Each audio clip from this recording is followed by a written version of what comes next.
Guys, welcome back. I wanted to talk to you today about what a conscious relationship looks like. If you don't know already, I'm running a course in May, which is called Conscious, and it's looking at how to fix your attachment style, how to do shadow work, how to stop you being one of those people that is frightened, avoidant, or anxious in dating, that's allowing your trauma to rule your dating life, leaving you feeling as if, like, fuck it, the best thing that you could do is just stay single for the rest of your life. And that really isn't an option for most people. But what is an option is healing your trauma and becoming your best version of yourself. So if you're interested in that, stick around, because I'm going to tell you 4 signs of a conscious relationship. And I'm also going to invite you to come and work with me for 8 weeks to heal all the shit that is keeping you in toxic, shitty relationships. So, number 1, the first sign of a conscious relationship is open communication. And if you've worked with me, you will have heard me say time and time again that communication is king or queen or empress if you're me. Okay? Now, you should be able to discuss anything and everything with your partner. And if you're not, you have a problem. You have a problem, okay? I get a lot of people that come to me, clients, friends, acquaintances. They want to tell me about all of their relationship problems, all the things that are going wrong in their life so they can get some help. And I say to them, have you spoken to your partner about this? And they go, no. And I'm like, wow, you and I are having a better relationship than you and your partner then, okay? The first step to having a conscious relationship, and what does that even mean? What is a conscious relationship? Well, it's somebody that's not being unaware of their trauma, of their suffering, of their pain, of their stories that they keep telling themselves, and allowing those things to step in, okay? So, if you are not conscious of all of this stuff, and you're not able to communicate with your partner in an open way, so for example, something's gone wrong, it's triggered some abandonment issues that happened when you were a child, all of a sudden your egos step in, and it's like, ah! And you want to bite at your partner because it's reminding you, they're reminding you of your dad or your mum at this point. Now, if you're not conscious of that behavior pattern, you'll just go off on them. It's like, you've done this, you're that, you're the other. And often you'll talk to your partner as if you're talking to your father or your mother.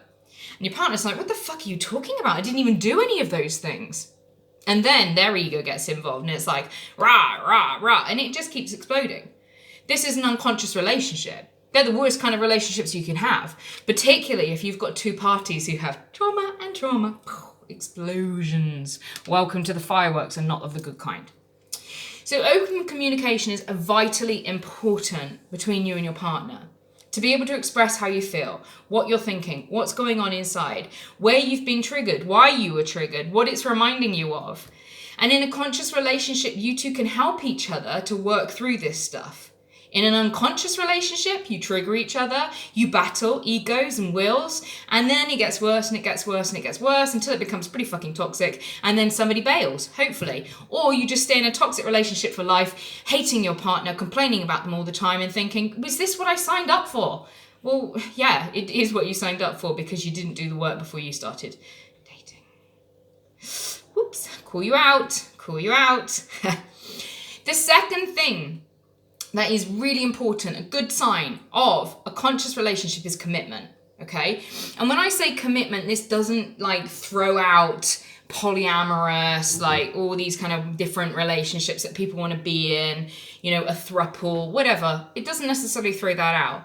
But what I mean by commitment is that people are committed to each other, they're committed to their self-growth, and they're committed to the relationship.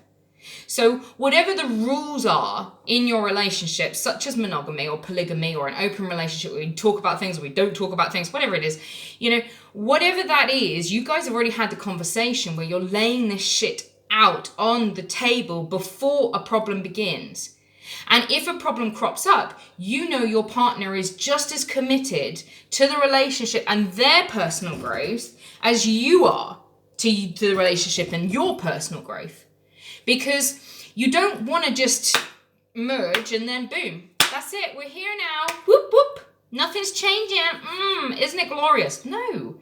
And you also don't want to be somebody who's like growing like a weed and the other person's just stagnant, because then you grow away from each other. So a beautiful point of a conscious relationship is where two people come together, they're both committed to the relationship growing, they're both committed to their individual growth, and you two grow together and you learn, and it's this beautiful dance of loveliness between the two of you. Number 3, my third sign even, gosh, what's going on? My third sign of a conscious relationship is self-awareness and non-judgment. Why is that important? Well, in a conscious relationship, you have to be completely and utterly self-aware of your shit. And you need to own it. And that takes a lot. If you get triggered, you need to kind of go, oh, hang on a minute. Totally just projected on you. Fuck all to do with you. Sorry. That's something to do with my previous relationship, with my father, with my mother, with that school bully from when I was 5. Now, you can't have that awareness if you're not self-aware. So, you need to recognize that when you hit the stack and you behave in a way that's not right, you need to be able to recognize that. You also need to recognize your triggers. You also need to recognize your traumas, and you also need to be in a space that is non-judgmental because of that. If you're in a relationship with somebody who's also got toxic behaviors, yeah, sorry, called you toxic again. Sorry, it is what it is. Been there. Still working it out. Don't worry. We all will. We all will for the rest of our lives. So don't judge yourself. If you're in one of these relationships and you are one of these people that are struggling from these things, possibly don't have all of these implemented in your relationship, then we also need to not be judgmental of ourselves. We also just need to call a spade and go, actually, I've got this shit. I'm working on it. I recognize this trait in myself. And the more that you can have self-awareness and communicate that with your partners, the better your relationships would be. But if there's somebody who doesn't like that and they're angry at you for having that self-awareness, or they're like, they call you names, or it's not great, or, whatever, they're not willing to have this kind of communication with you, then you're having a half-sided relationship, okay? Now, with self-awareness and non-judgment, all feelings are welcome and no internal process is condemned. What does that mean? Well, it means that when you are triggered or when you're having an issue, your partner is there for you. They're not judging you for having that response. They're there to help you with the response. And you, in your self-awareness, living in a conscious relationship, can call yourself out when you've been triggered or are behaving badly with nothing to do with the relationship, nothing to do with the partner. And this is a very difficult process, but this is something that I teach in my 8-week course called Conscious, that helps people to live from a better, more conscious perspective in their relationships, to stop having shitty, toxic behaviors, shitty, toxic relationships, drawing on unhealed people where the two of you just to get together and create more trauma and drama, okay? And the last, 4th sign of a conscious relationship, if you ask me, is that love is practiced. That the relationship is a place to practice love. And that's not just love for your partner, that's love for yourself as well. So in these moments when you recognize that you're having difficulty communicating, or that you feel like you want to run from the commitment because you've been triggered, or that you're suddenly becoming self-aware of this toxic behavior that you have that started when you were 4, when your dad left you to go out to get milk and never returned. Whatever it is, we must take those opportunities to love ourselves and love our partners. And you also must offer that love to your partner as well, even when they are like a toddler on the floor screaming and crying and having a head fit over the trigger that you have obviously elicited, but not the trauma that you created. Because the problem with unconscious relationships is that we bleed on people who didn't cut us. We have a trauma from our childhood or our first relationships, whenever it is, whatever it is. We have this trauma that was created long before our partners got involved with us. And then what it's done is our relationship with our partner will do something, say something, be something, and it will elicit the response that the parent, the partner, the original trauma giver should have. And when we're not conscious of that, as I say, you bleed on people that didn't cut you. And this is the problem with unconscious relationships. And when you're unconscious, you are not aware that this is the process that is happening. How on earth can you fix it?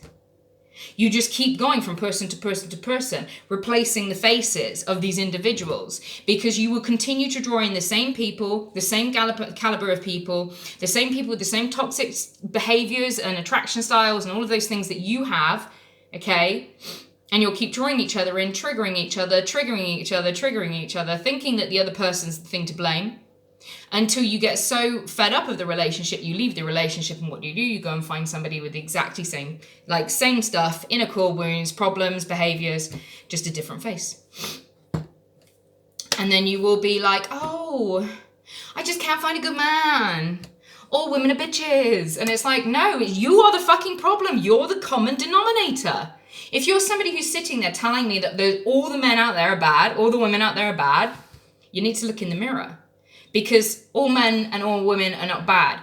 You're drawing in bad partners because you haven't done the inner work. Calling you out on it right here, right now. And if that's smart, if you're like, but my childhood. Yeah, your fucking childhood. It might not be your fault, but it's your responsibility to fix it. So we need to become completely and utterly conscious of our triggers, conscious of our attachment style, conscious of our behaviors, conscious of the things that we do when we got our balls against the wall and we're frightened that we're going to be abandoned, rejected, left. Yeah, whatever our attachment style, whether we're anxious or avoidant or fearful, and if you don't know what these are, check out my video that I'm going to be putting up soon.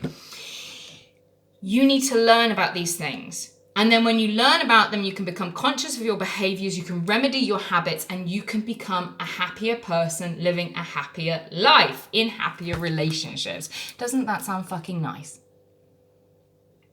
Because if you're anything like the way I was, all of the relationships I had just brought more trauma. And it brought more trauma because I was traumatized. And so I matched with other people who were traumatized because like attracts like. Healthy people don't want to date traumatized people. And so you get trauma coming to trauma, and it's normally like an anxious attachment style with an avoidant attachment style because you two validate each other's pain. You know, somebody that has difficulty with communicating with somebody else who's got difficulty communicating. You know, somebody who's got commitment issues with somebody else who's got commitment issues. Or why do you draw each other in like that? Because you two validate each other's pain.